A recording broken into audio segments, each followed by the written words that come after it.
it has been chosen is because in addition to knowing the life of the Prophet, which is virtuous in itself, but in addition to that we also want to know about the wisdoms and the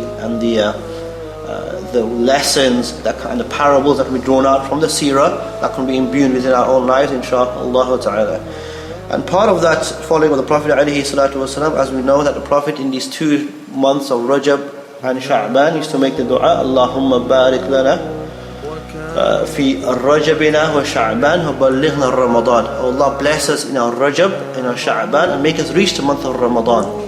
And now, alhamdulillah, the month of Rajab has just left us, and we're now in the month of Sha'ban, and we are soon to come to a night which is the nisf of Laylatul Sha'ban, the half night of the month of the Sha'ban, which is a blessed night by consensus of the scholars without exception.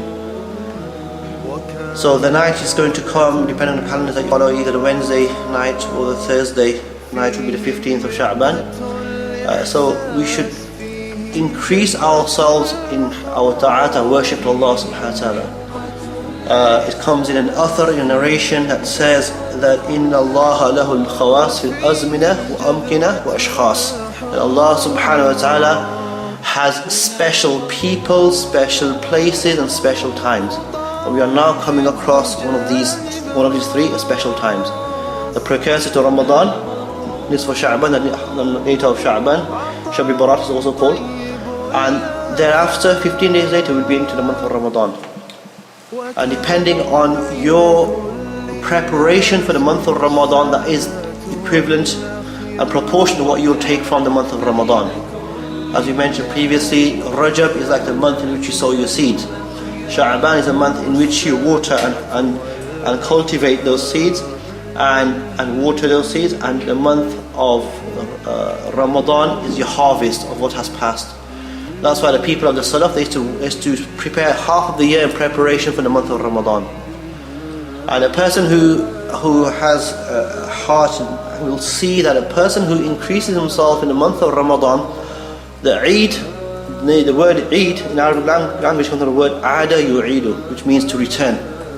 And the reason why it's called Eid is because on that particular day, Allah will return to you in proportion to your worship to Allah and your obedience to Allah. So you'll see this, people who Ramadan comes and goes without much being any different from any other month.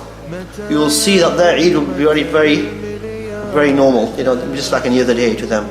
But the person who has exerted himself in this particular month, you will see Allah put a happiness and surur in his qalb, in his heart, a happiness and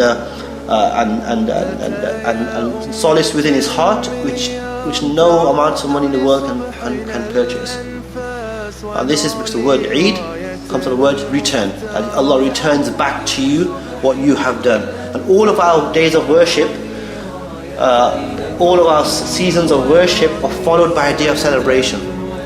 So for example, Eid al-Adha, the Eid of Fitr, the Eid which we're going to inshallah, Allah blesses with it, will be the day which will follow the 30 days or the 29 days of Ramadan. So after worship, there's a celebration.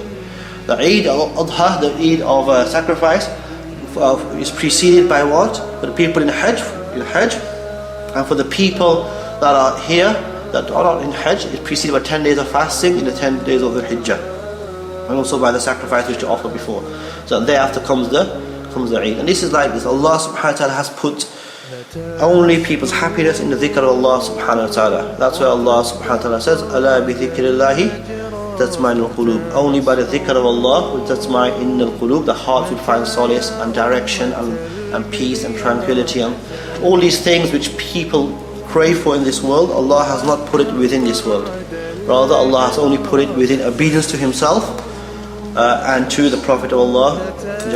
When we say obedience to Allah and His Prophet, we mean by that in the most general and specific sense, by which we mean not what we think obedience to Allah is, but what the Sharia demarcates what obedience to Allah subhanahu wa ta'ala is. So for example, if a person decides to spend all his time in fasting and prayer and neglects the responsibilities to other individuals within his sphere of influence, then that's not obedience to Allah.